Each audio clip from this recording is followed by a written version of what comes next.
And there is a path forward because dictatorship by themselves, they destroy their economies. They destroy their political systems. They create so weak, fragile systems based on fear, based on corruption, based on silencing people. We have tools to prevent that. We have tools to change that. And I believe that if enough people commit themselves to change, change will come. I'm sure it was extremely difficult for somebody after World War II in Europe to envision a free Europe. I believe it was extremely difficult for somebody living under racial discrimination in countries like the US to believe in a different kind of future. But all these people fought. They fought really hard. They fought for their communities. They fought for their family members. They fought for the people that they love. When I was 15 or 16 years old, I saw a friend of mine going to jail, friends that I went to high school with them, friends that I used to play tennis with them. They went to jail simply because they were protesting. I will never forget that. I will never forget their family members, their parents, crying outside the prison. I will never forget that. And if enough people are like me, and they don't forget it, and they work really hard, and they study really hard to make a change, I believe we can make a change. Here in this room, we have very talented people. We have people like Win, for example, or from Burma. Your story is exceptional. If we have more people like you, and I think we have in Venezuela, what I want is to bring them together, so we can work together, so we can make changes. And if we can do that, eventually we will make them.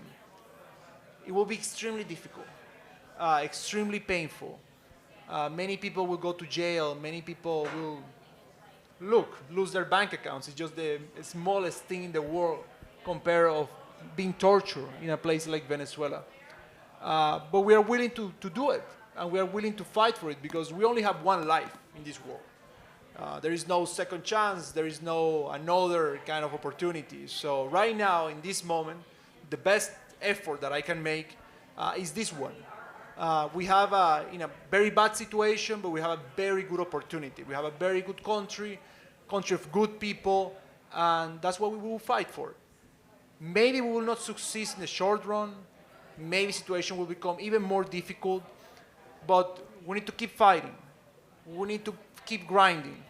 I think that's the mentality that we all need to have in life, by the way. Life is so complicated.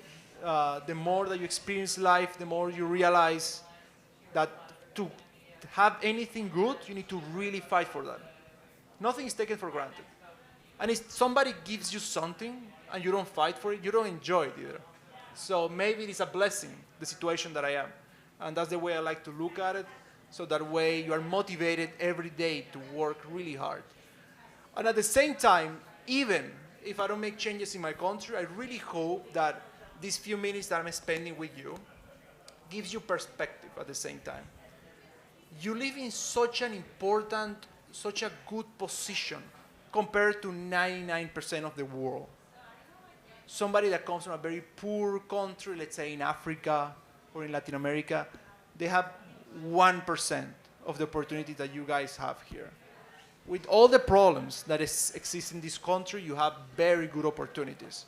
So have this perspective, motivates you to really work really hard for yourself, to support people in other countries, to support people in more difficult situations. And I think if my voice can also become a source of motivation, perspective for people like you, then that's also something very good that I'm doing tonight. Tonight and in the panel that we have this afternoon, because many people have no idea. So sometimes when they face problems that for them are gigantic, these problems are really very small compared to problems people in Venezuela. I cannot imagine how hard it must be to be a father in Venezuela, and you need to leave your wife, your children, understanding that you will never, maybe you will see them in 10 years.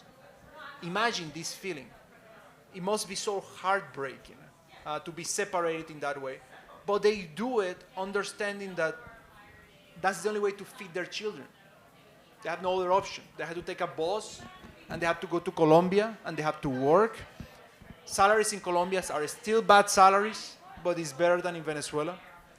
And the problems that I have in my everyday life is nothing compared to a situation like that one. So I think that every fight is worth giving, and as long as we are fighting, we have a chance.